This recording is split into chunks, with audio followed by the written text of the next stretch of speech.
अस्सलाम वालेकुम नाज़रीन, शाहिद चौधरी ऑफिशियल के साथ मैं हूं आपका मेज़बान अब्दुल्ला तनवीर। नाज़रीन, खबर यकीनन आपने सुनी होगी कि लाहौर समनाबाद के इलाके में मियां असलम इकबाल के डेरे से पुलिस कांस्टेबल की लाश मिली है। आखिर ये क्या मुआजरा था, क्या रीज़न थी? पहली बात तो मैं क्लियर करता चलूँ कि वो डेरा किसी दौर में था।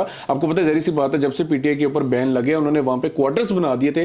तो ये जो दो पुलिस कांस्टेबल्स थे, चैम गोइयां चाह रही थी कि इनमें से एक हाजिर ड्यूटी था, लेकिन अभी तक जो मुझे मालूमात आ सकी उसमें यही है कि दोनों को बर्खास्त कर दिया गया था इदारे की जानिब से। तो दोनों वहां पे रहा करते थे, मंशियात का इस्तेमाल किया करते थे, और वहां के इलाका मकीन जो लोग हैं उनका कहना है कि ये बेसिकली आइस का नशा किया करते थे, जिसके तहत इनका आपस में कोई झगड़ा होता है। और जो बेसिकली अरशद नामी जो ये गालबन ये जो पुलिस कांस्टेबल था, ये इमरान नामी कांस्टेबल को गोलियां मार के 4 से 5 फायर मारता है और उसको कत्ल करके फरार हो जाता है। तकरीबन कुछ टाइम के बाद जब उसके साथ वाला जो क्वार्टर होता है वहां पे स्मेल आती है, तो लोग अंदर जाके देखते हैं तो ये जो लाश होती है इमरान नामी शख्स की, इसके ऊपर कंबल दिया होता है। तो वो जब उसकी तहकीक की जाती है तो पता चलता है कि जो अरशद है ये मियां वाली का बेसिकली रिहायशी है और ये मार के इस वक्त फरार हो चुका है। आखिर इसके पीछे की क्या मुहरकात है? क्या वाकई इस तरह की जो चीजें होती हैं कि सियासी जो लोग होते हैं इस तरह के अफराद को अपने डेरों पे, अपनी जगहों पे पनाह देते हैं, या फिर ये सिर्फ चैम गोई है? मैं जानना चाहूंगा senior crime analyst Shahid Chaudhary साहब से। अस्सलाम वालेकुम सर। वालेकुम अस्सलाम सर, कैसे हैं आप? अल्लाह का शुक्र। सर, पहला क्वेश्चन थोड़ा सा मेरा डिटेल में होगा। सर, चैम गोइयां चाह रही थी कि ना जो मियां असलम इकबाल है ये उसका जो अरशद नामी ये जो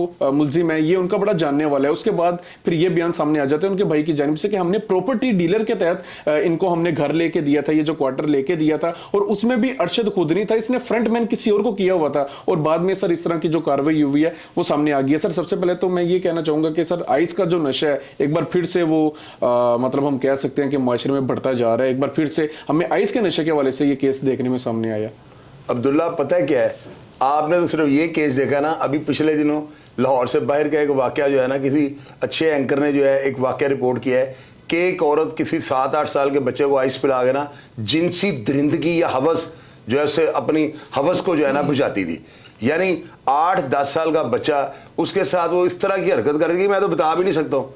यानी कि आखिरी गंदगी की जो स्टेज है ना, वहां पे जाकर उस बच्चे के साथ बदकारी करती थी। अब आप मुझे ये बताओ, हमने आइस के ऊपर कितने प्रोग्राम किए हैं?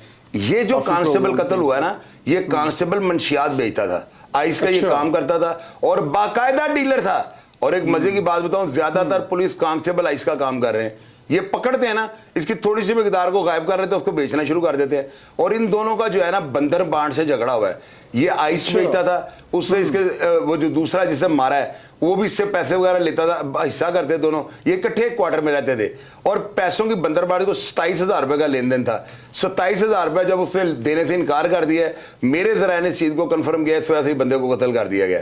आइस एक ऐसा नशा है, जो बंदा ये नशा करता है ना, वो किसी का दिल निकाल के भी खा सकता है।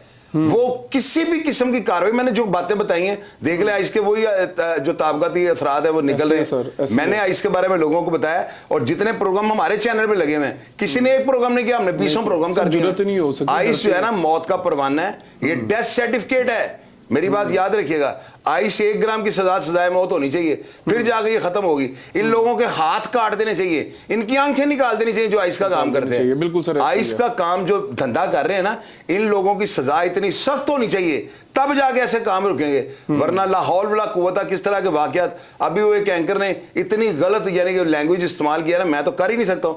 उसने बताया कि ये हो गया, उस औरत ने वो कर लिया, फलां कर लिया, फलां काम करवाती थी। तो मैं तो इस तरह की बातें, मेरे शोज जो है वो घरों में देखे जाते हैं। तो बस यही इतना कहूंगा कि उस बच्चे की जो है ना, उसको उसने इतना कमजोर कर दिया, उसके साथ रोज वो ज्यादती करती थी, बल्कि करवाती थी। तो इस वजह से जो है ना वो बच्चा वो अब नॉर्मल वाली हरकतें करता, उसका बाप कहता है कि ये लगता है जैसे पागल हो गया, दीवारों पे चढ़ जाता, इस तरह की हरकतें। तो आइस क्या है? आइस को अगर किसी बंदे ने उसके बारे में जानना है ना कि ये क्या नशा है, हमारे प्रोग्राम्स खोल के देख ले। आइस जो है ना, पीने वाले बंदे को इसका कोई इलाज नहीं है, जो बंदा आइस पीता है इसके हाथ में बंद है, दरिया में फेंक दे ताकि बाकी मुआशरा जो बच जाए। वरना आइस पीने वाला घर वालों को कत्ल कर सकता है, भाई को मार सकता है, बहन के साथ ज्यादती कर सकता है, अपनी जमने वाली औलाद के साथ जो है दरिंदगी कर सकता है। इसका कोई एतबार नहीं है। अच्छा सर, इस केस के बाद ना मालिक मकान के हवाले से मैं समझता हूँ कि काफी उनको भी मतलब इस केस से काफी ज्यादा उनको हिदायत लेनी चाहिए कि ये भी सर जो ये मामला पेश आया, इन्होंने अपने दस्तावेजात थाने में जमा नहीं करवाए थे। और मियां असलम इकबाल के मैं बताता हूँ, मियां असलम इकबाल बड़ी अच्छी शोहरत के मालिक हैं। मियां असलम इकबाल को मैं जाती तौर पर जानता हूँ, हमारे हल्के के वही एमएनए थे, बड़े डिसेंट आदमी हैं। वो इस तरह के बंदों को कभी भी क्वार्टर ना दे दे, लेकिन इनके माथे पे लिखा हुआ था अब एक बंदा किराएदार बन के पुलिस के मुलाजमिन लोगों को बंदा तोको करेगा, इस तरह की हरकत करेंगे। और मैं दावे से कहता हूं जहां पर भी पुलिस मुलाजमिन रहते हैं ना, जिन्हें क्वार्टरों में भी अगर उन क्वार्टरों की तलाशी ली जाए, वहां से हजारों चीजें जो है नजायज निकलेंगी। इनको बड़ा गुमान होता है कि हम पुलिस के मुलाजम हैं, ये मंशियात भी बेचते हैं, 2 नंबर काम भी करते हैं, रंडियां लाकर उनके डांस करवाते हैं, उनसे बलात्कार करते हैं, उनके साथ जिनसी दरिंदगी करते हैं, इनको कोई नहीं पूछता। जहां पर भी पुलिस कांस्टेबल कमरे किराए पे लेके रहते हैं ना, वहां पर यही तमाशे होते हैं। तो मेरा ख्याल है कि असलम इकबाल साहब जो इस तरह की कैटेगरी के नहीं है, उनको अगर पता होता उन्होंने इनको निकाल देना था। और असलम इकबाल साहब इसमें कसूर भी कोई नहीं, उनका क्या कसूर है सर? वो तो खुद इस वक्त मफरूर हुए हुए ना, काफी केस उनके ऊपर हैं। लेकिन सर ये जो शख्स था, ये खुद भी अरशद नामी ये जो शख्स था, ये खुद भी इसने कमरा किराए पे नहीं लिया, बल्कि इसने अपने भाई के जरिए कमरा दिलवाया था किराए पे ना। यहाँ पे अब्दुल्ला जो है ना, हमारे मुआशरे के अंदर यहाँ पे लोगों को इतना जो है ना, इतनी अवेयरनेस नहीं है। इन लोगों को ये सोचना चाहिए जहां पर भी ये कांस्टेबल को कमरा किराए पे देंगे ना, वहां पर जिना होगा, शराब नोशी होगी, नशा तमाशा होगा, 2 नंबरियां होंगी या निजी टॉर्चर सेल बना लिया जाएगा। इसलिए किसी कांस्टेबल का अगर पता लगता है ना, फौरी तौर पर उसको निकाल दें।